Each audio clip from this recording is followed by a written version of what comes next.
आयुष के पापा के लिए लाई थी ये, सिकुड़कर आयुष के नाक का हो गया है। हमारी खूबसूरत साड़ी का तो रंग ही उड़ा दिया। इसीलिए अपनाए सही डिटर्जेंट, 2 डाला का एडवांस फॉर्मूला जो दे कपड़ों को नई चमक और साथ ही सिकुड़ने से बचाए, चले ज्यादा और पैसे बचाए। इसीलिए अब से जो धोए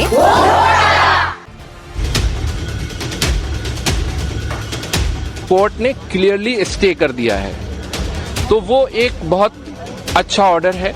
वक्फ के प्रोटेक्शन के लिए ये एक बहुत लैंडमार्क ऑर्डर है।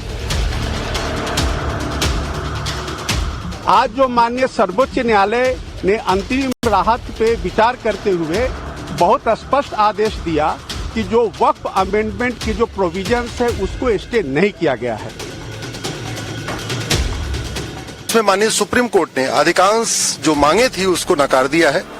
केवल ये मांग किया, ये एक्सेप्ट कर लिया है कि भाई जो पहले जो अभी व्यवस्था दी गई है कि जो आदमी 5 साल तक प्रैक्टिस करेगा केवल वही वक्फ कर पाएगा।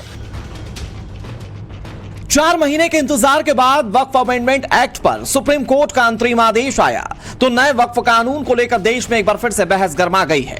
सुप्रीम कोर्ट ने पूरे कानून पर रोक लगाने से इनकार कर दिया। कहा कि कानून पर केवल दुर्लभतम मामलों में ही रोक लगाई जा सकती है। हालांकि सुप्रीम कोर्ट ने भी कुछ धाराओं पर रोक जरूर लगाई। सुप्रीम कोर्ट के अंतरिम आदेश के मुताबिक वक्फ बोर्ड के कुल 11 सदस्यों में से 3 से ज्यादा गैर मुस्लिम सदस्य नहीं होंगे। राज्यों के बोर्ड में 3 से ज्यादा गैर मुस्लिम सदस्य नहीं होंगे। वक्फ करने के लिए किसी व्यक्ति को 5 साल तक इस्लाम का अनुयायी होना जरूरी नहीं है।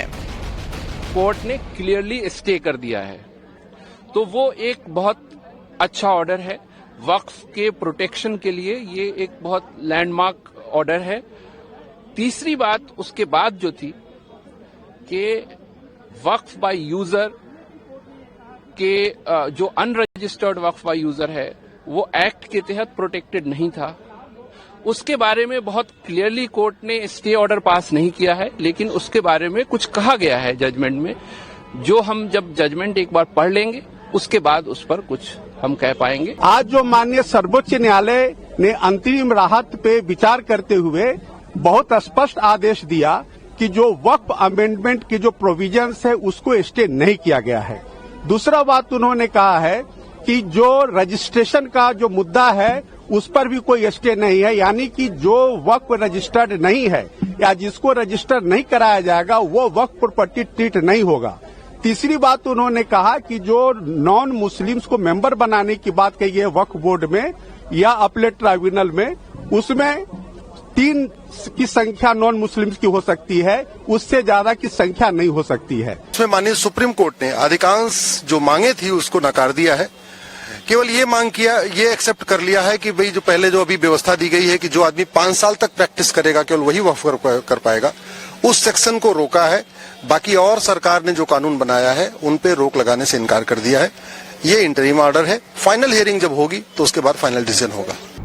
सुप्रीम कोर्ट ने वक्फ संशोधन अधिनियम के उस प्रस्ताव पर रोक लगा दी है जिसके तहत सरकार की तरफ से निर्धारित अधिकारी को तय करने का अधिकार दिया गया था कि वक्फ संपत्ति ने सरकारी संपत्ति पर अतिक्रमण किया है या फिर नहीं।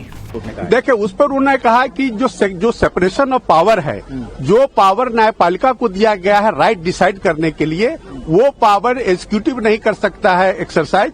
इसीलिए ट्राइब्यूनल को और हाई कोर्ट को जो पावर दिया गया है उसी पावर के आधार पर उसे किया जाएगा और रेवेन्यू अथॉरिटी के पावर को स्टे किया गया है। जितना अभी तक बताया है उसमें थोड़ा सा हमें डिसअपॉइंटमेंट इसका है कि रजिस्ट्रेशन वाला स्टे नहीं किया, लेकिन उसमें टाइम लिमिट बढ़ा दी गई है। तो हमें उम्मीद है कि अभी हम जब पढ़ेंगे तो उसमें और भी चीजों पे हमारे सामने जाहिर होगा कि इसमें क्या क्या है इस ऑर्डर में। पिछली सुनवाई में याचिकाकर्ताओं ने नए वक्फ कानून को मुसलमानों के अधिकार के खिलाफ बताया था। इस पर अंतरिम रोक लगाने की मांग की थी। वहीं केंद्र सरकार ने कानून के पक्ष में दलीलें रखी थी। आज सुप्रीम कोर्ट ने अपने अंतरिम आदेश में यह भी कहा कि याचिकाकर्ताओं का यह कहना कि नए कानून के जरिए सरकार वक्फ संपत्तियों पर कब्जा करना चाहती है, यह पूरी तरह से निराधार है। सुप्रीम कोर्ट ने अपने आदेश में केंद्र सरकार की मंशा को सही माना, लेकिन विपक्ष के नेता इस पर सियासी बयानबाजी करने से बाज नहीं आ रहे।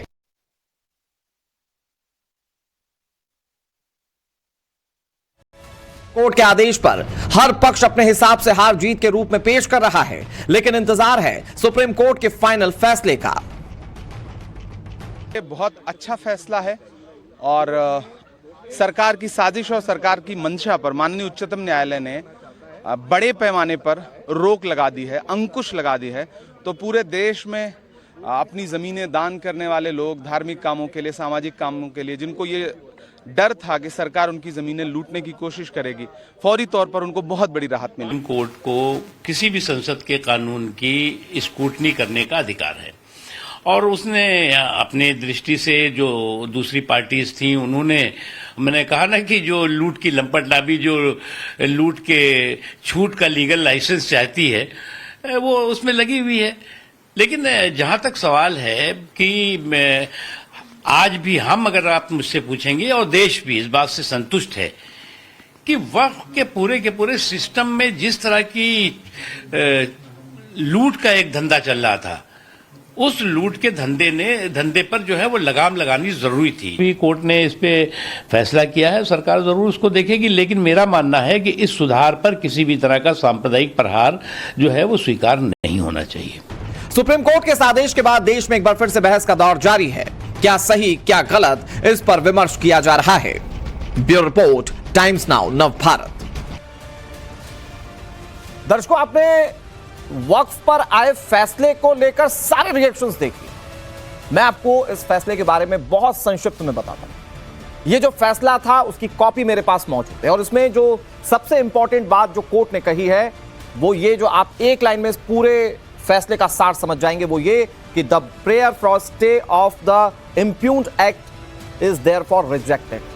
मतलब कि जो मांग की गई थी याचिकाकर्ताओं की ओर से कि इस संशोधन को रद्द किया जाए, उस पर कोर्ट ने कहा कि ये आपकी याचिका जो है उसे रद्द किया जाता है। हां, कुछ प्रावधानों पर सुप्रीम कोर्ट ने स्टे लगाया क्योंकि ये अंतरिम फैसला है, इसलिए मैं आपको बता रहा हूं कि ये स्टे है। उसमें धारा 3R, जिसमें 5 साल मुस्लिम प्रैक्टिशनर होना वक्फ की जमीन देते वक्त अनिवार्य नहीं है, इस पर सुप्रीम कोर्ट ने क्लियर कर दिया।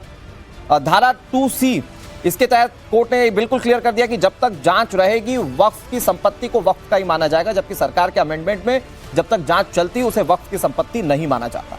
धारा 3C के तहत कोर्ट ने बिल्कुल क्लियर कर दिया कि जो सरकार ने अधिकार दिया था कलेक्टर को जांच करने का और वक्फ की संपत्ति डिसाइड करने का कि वक्फ की है या नहीं है, उसे फिलहाल स्टे कर दिया गया है। इस पर अभी चर्चा होगी। लेकिन एक चीज उसमें बहुत नोटिस करने वाली है, वो ये कि वक्फ बाय यूजर पर सुप्रीम कोर्ट ने कोई टिप्पणी नहीं की है। इसका मतलब यह है, एक लाइन में लबोलुआब ये कि आपको कागजात तो दिखाने पड़ेंगे, क्योंकि इसी वक्फ बाय यूजर को लेकर कई लोगों ने अपने तर्कों के साथ सरकार के अमेंडमेंट का विरोध किया।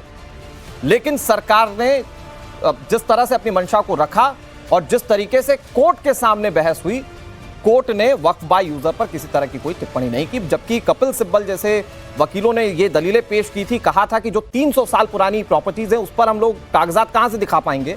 लेकिन इस पर कोर्ट ने बिल्कुल क्लियर नहीं कहा, कुछ भी नहीं कहा। इसका मतलब यह है कि वक्फ बाय यूजर को लेकर जो सरकार का अमेंडमेंट था वो लागू रहेगा। इस पर बातचीत करने के लिए कई सारे मेहमान हमारे साथ जुड़ गए, उनका तारुफ आपसे करा दें।